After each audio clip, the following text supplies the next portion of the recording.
Je veux dire à mes amis gilets jaunes, et moi, ils savent que je les soutiens depuis la première heure, que l'interpellation dont il a été victime. Non, mais oui. Justement, alors ça, on va voir s'il y a des gens qui savent pas ce que c'est. Ce que je veux dire, laissez-moi montrer. Voilà, merci. Allez, les enfants. Ah non, je suis pas millionnaire. Hein. Parce que moi, je me souviens d'un épisode sur Canal+. Ça, je l'ai acheté d'occasion, tu vois. D'accord, mais et maintenant, ce que je vois, c'est que vous êtes du côté des puissants. C'est que. Mais oui, vous êtes du côté des puissants.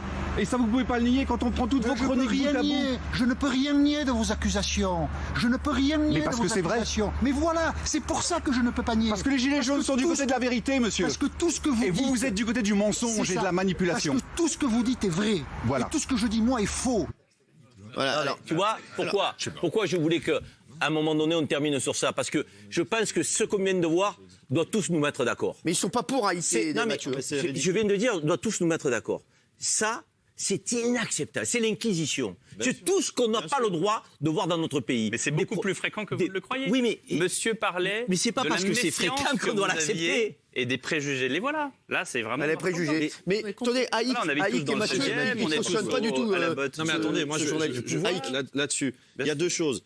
Il y a, là, ce qu'on entend, parce que moi j'ai vu cette vidéo sur les réseaux sociaux et d'ailleurs, je tout de suite marqué, je dis mais des crétins comme ça décrédibilisent notre mouvement. Exactement. Donc ça, et voilà. Par contre, là-dessus, il n'y a pas que l'attaque contre les journalistes. Il y a aussi, il a parlé de votre, il a dit vous êtes des millionnaires, vous êtes un millionnaire, vous vivez. Voilà, vous êtes. Donc, ce qui est hélas. Vous savez, je vais vous dire quelque chose. La magie, excusez-moi, la magie, c'est quelque chose qui a été exceptionnel. C'est le fait que le peuple invisible mette un gilet jaune pour devenir visible. Mais aujourd'hui, on voit aussi que ça a ses limites parce que quelle que soit la personne qui dit « je suis gilet jaune », ça y est, on dit « il est gilet jaune ». Moi, je vais vous dire, la première heure dans les gilets jaunes, il y avait des artisans, il y avait des commerçants, il y avait des entrepreneurs, il y avait des chômeurs, etc. Moi, j'ai aucun problème avec les riches. D'accord ? Moi, je suis heureux que dans ce pays, il y a des gens qui réussissent parce qu'ils se sont donné le mal pour réussir. Moi, je suis Mais il faut que ça ruisselle, comme moi, on dit je le suis président. pour responsabiliser ceux qui ont beaucoup plus parce qu'ils ont un rôle dans la société. Je trouve que ça, c'est ridicule parce que ça veut dire que quelqu'un qui réussit dans le pays, il doit être tout de suite pointé du doigt. Non, quelqu'un qui réussit dans le pays, il doit être un exemple, il doit lui-même s'imposer être un exemple et se responsabiliser et que l'État le responsabilise aussi. Agathe, vous voulez réagir là-dessus? Après, je vais demander à Jean-Michel Apathy, voilà, quelle était sa réaction après. Oui, bien sûr. Et là où je vous rejoins, c'est effectivement dans tous les sondages ou baromètres d'opinion ces dernières années, le métier de journaliste est toujours classé parmi les plus détestés, les plus méprisés, ou la fonction qui inspire le moins de confiance possible. Donc la haine vis-à-vis de la presse, elle date pas des Gilets jaunes, elle a toujours existé. Mais ce à quoi je pense on assiste depuis là, un certain temps, c'est une véritable fracture médiatique, parce que précisément la jeunesse de ce mouvement, elle est née sans aucun intermédiaire, sans aucun média. Ils sont nés des réseaux sociaux. Et même aujourd'hui, moi, je vois dans mon comportement, quand je recherche l'information, quand je veux savoir ce qui se passe les samedis de manifestation, je tape des hashtags sur Twitter et je vais voir ce qui se passe sur Twitter et les vidéos qui sont relayées par les gens sur le terrain. Et je vais plus ouvrir la presse ou je vais plus écouter la radio ou quoi que ce soit. Parce que, oui, c'est ça. Et je pense qu'il y a une véritable fracture médiatique parce qu'en plus, d'un point de vue du gilet jaune, et pour avoir beaucoup parlé avec eux, soit le journaliste est à la botte de Macron et sert la soupe du gouvernement, soit il est dans une tentative de les décrédibiliser et de ne mettre en avant que les côtés sombres pour servir son métier, pour servir sa chaîne, etc. Le dialogue n'est plus possible, je pense, entre les deux. Jean-Michel, merci Agathe. Merci. Jean-Michel, juste petite réaction là-dessus. Parce que moi, je t'ai même envoyé un SMS. Oui, c'est vrai. Non, mais franchement, j'ai trouvé que le comportement de Jean-Michel Apathy... d'une il a été gentil. Il a été gentil. D'une patience.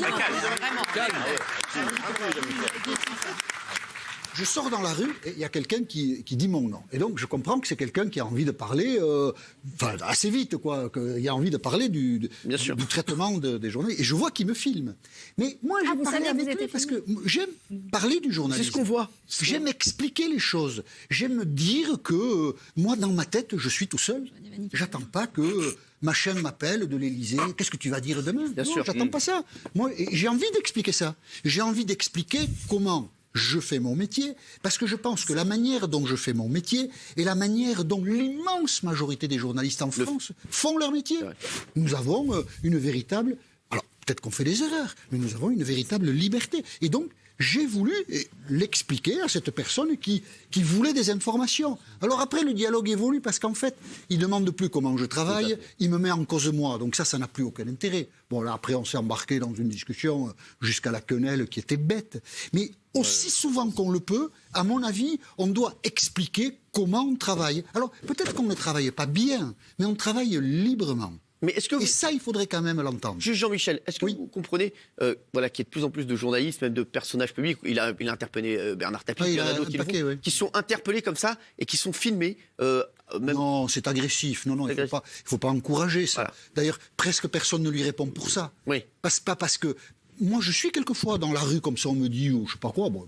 Mais là, vous avez gagné en sympathie, hein, parce que. Oui, mais c'était pas calculé. Sur les réseaux sociaux, je sais, mais sur les réseaux sociaux, il y a quasiment, je n'ai vu aucun commentaire en disant ouais, la pâtie. Donc, on pourrait croire que tout ça est organisé. Non, mais vraiment. Moi, c'est ce que je pense. Au début, je me suis dit, ouais, il a dû organiser. Moi, je pense que Apathy a combiné tout ça. Oui, vous le pensez, j'en étais sûr. C'est vrai que Jean-Michel en sortant. Mais c'est vrai que je trouve, je sais pas, Eric, moi, je trouve, vraiment tous ici, je trouve qu'il a eu un comportement. Un self-control exemplaire. Bien sûr. L'idée, c'est d'expliquer. Parce que Bernard Laporte, il aurait mis peut-être un petit coup de tronche.